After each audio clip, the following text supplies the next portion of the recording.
The 10-day residential coaching camp organized by the Tripura Sports Council, which commenced on June 1st, is currently progressing at a rapid pace to sharpen the skills of the state's most talented young athletes.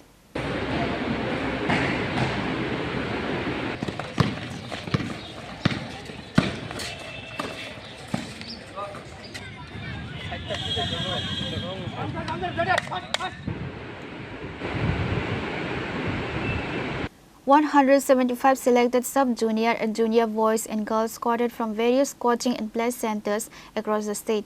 Experienced coaches are imparting intensive training across 12 different sporting disciplines.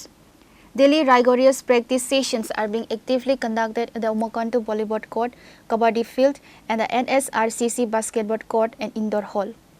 তাদের অনুপ্রেরণায় প্রেরিত হয়ে আমরা sports কাউন্সিলও উদ্যোগ নিয়েছি। আমরা আমাদের সামর্থ্য মতো কিছু করার চেষ্টা করছি। 2025-26-এ আমরা ইন্টার প্লে সেন্টার শুরু করেছিলাম। সারা রাজ্য থেকে সিলেকশন হয়েছিল প্লেয়াররা বিভিন্ন ক্যাম্পের মাধ্যমে। 175 জন প্লেয়ার সিলেক্ট হয়েছিল। ওইখান থেকে আমরা ওই ক্যাম্পের পরে আবার 6 মাস পরে আরেকটা ক্যাম্প ডেকেছিলাম। ওইখানে আবার 175 জনকে আমরা 7 দিনের জন্য কন্ডিশনিং করিয়েছি। তারপরে তাদেরকে বাড়িতে পাঠানো হয়েছে। আবার 3 মাস পরে আবার 175 জনকে ডাকা হলো। এবার তাদের সঙ্গে ত্রিপুরা স্পোর্টস কাউন্সিলের যত কন্ট্রাকচুয়াল কোচ আছে তাদেরকেও আমরা ডেকেছি এবার।